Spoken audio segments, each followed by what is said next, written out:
Have you ever thought that itching could have a spiritual meaning? And have you ever wondered if it could be more than just a physical annoyance? What if we told you that itching can hide a deep spiritual meaning that no one has ever told you? A message that your body, mind, and spirit are trying to communicate to you. A secret message that you would do well to listen to so that you can live at peace with yourself and with the world around you. Sounds amazing, right?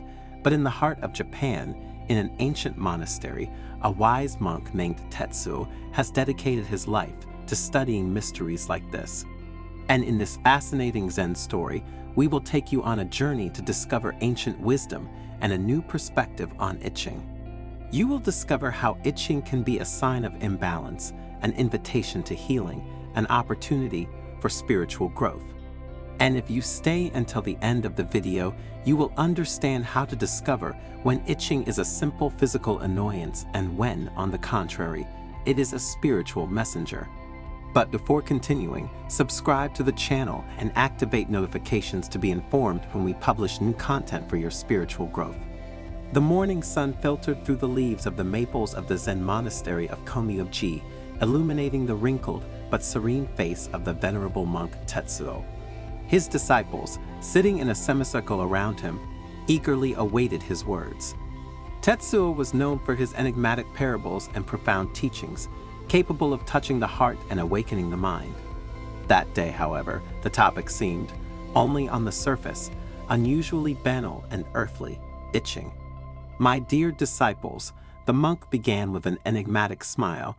Today, I want to talk to you about a phenomenon that all of us have experienced, but which few have truly understood: itching. A murmur of surprise spread among the disciples. The itching. What could it have to do with spirituality? Master, asked shyly Sakura, a young raven-haired disciple, isn't the itching just a physical annoyance, a symptom of some allergy or irritation? Tetsuo nodded. In many cases, Sakura, you are right, but itching can be much more than just a physical ailment. It can be a messenger, a signal that our body, mind, and spirit send to us to get our attention. A messenger. Taro, an older disciple with a thick white beard, asked curiously, "And what is this messenger telling us?" This, Tetsuo replied, is the question we must ask ourselves every time we feel the itch. What is our body telling us? What is our mind telling us? What is our spirit telling us? Tetsuo scratched his chin thoughtfully, as if searching for the right words. Often, he said, we think of itching as a simple physical discomfort caused by an insect bite, an allergy, or dry skin. And in many cases, this is the truth. But there is another level of meaning, a spiritual meaning, that we often ignore. The disciples listened with growing attention, enraptured by their mentor's words. Itching, Tetsuo continued, can be a sign of imbalance, of disharmony. It can indicate that something is wrong in our life, that there is an area that requires our attention and healing. It can be an invitation to look inside ourselves, to explore our emotions, our thoughts, and our actions. Tetsuo paused, letting his words sink into the minds of his disciples. I remember, he said, a time when a persistent itch tormented me. I couldn't concentrate on meditation, nor find peace in my thoughts. Initially, I thought it was just an allergic reaction to the pollen, but the itching persisted even after taking the medicine. What did you do, Master? Sakura asked with concern and great curiosity. I began to meditate on the itch itself, replied the Master. I observed the sensations, I explored the emotions that came from it. And slowly, I began to understand that the itching was a reflection of a deep anxiety that I had repressed, an anxiety related to an important decision I had to make. And then? Taro asked, what did you do to make this discovery turn into something positive? Once I recognized and addressed that anxiety, the itching went away, Tetsuo replied. I realized that my body was sending me a signal, an invitation to take care of my mind and spirit. Then, as his eyes shone with wisdom and his smile spread peace, he added, the itch, my dears, is a call to action. It is an invitation to take care of ourselves, physically, mentally, and spiritually. It is an invitation to find balance, harmony, and inner peace. The disciples were fascinated. Tetsuo's words had opened their eyes to a new way of seeing itching, a way that went far beyond simple physical discomfort. Thanks to the master's explanations, they realized that throughout their lives, they had often felt itching without a specific physical reason. But Master, Sakura asked, how can we distinguish between a physical itch and a spiritual one? It's not always easy, Sakura, the monk replied, but there are some clues we can look for.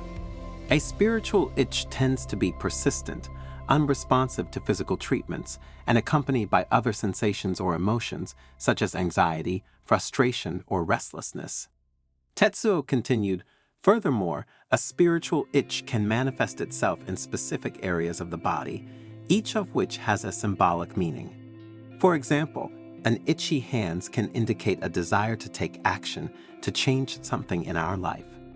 An itchy foot can suggest a need for grounding, for stability, to find a place in the world where we can feel like ourselves.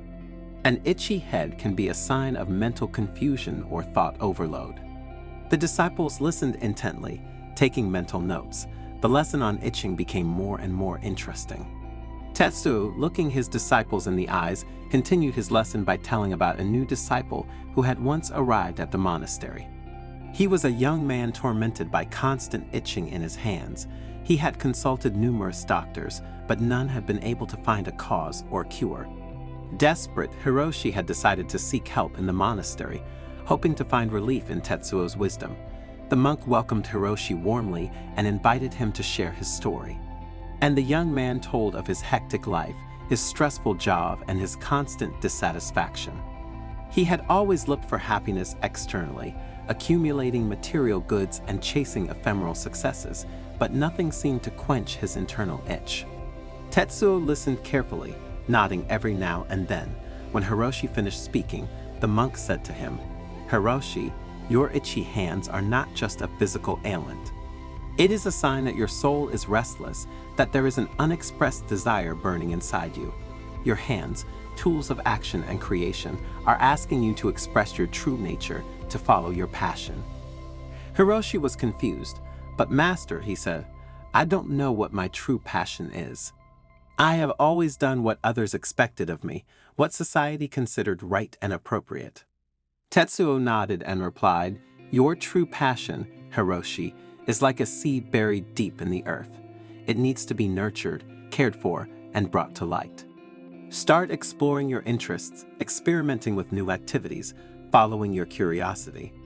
And above all, don't be afraid to make mistakes, to try and try again. Only in this way will you be able to discover what truly makes your soul vibrate.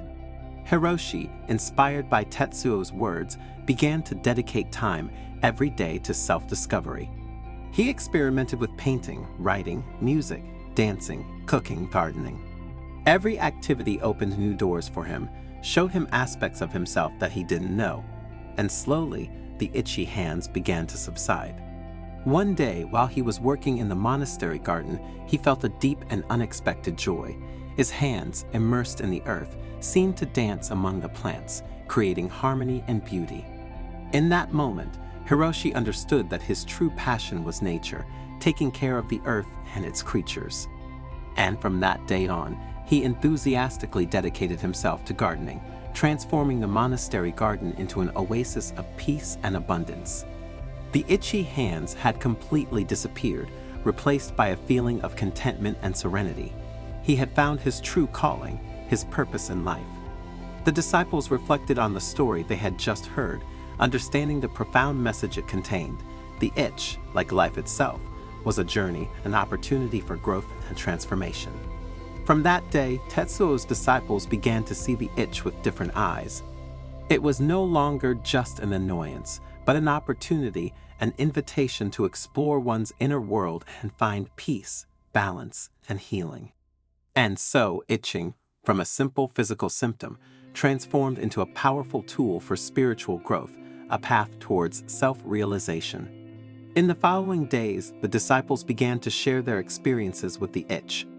Sakura told how an itchy throat had pushed her to express an opinion she had long kept repressed, freeing her from an internal burden. Taro spoke of an itchy leg that had led him to embark on a pilgrimage, discovering new perspectives and renewed motivation in his spiritual practice. Every itch, every signal from the body, became an opportunity to deepen self-knowledge, to face one's fears and insecurities, to free oneself from old patterns and embrace change.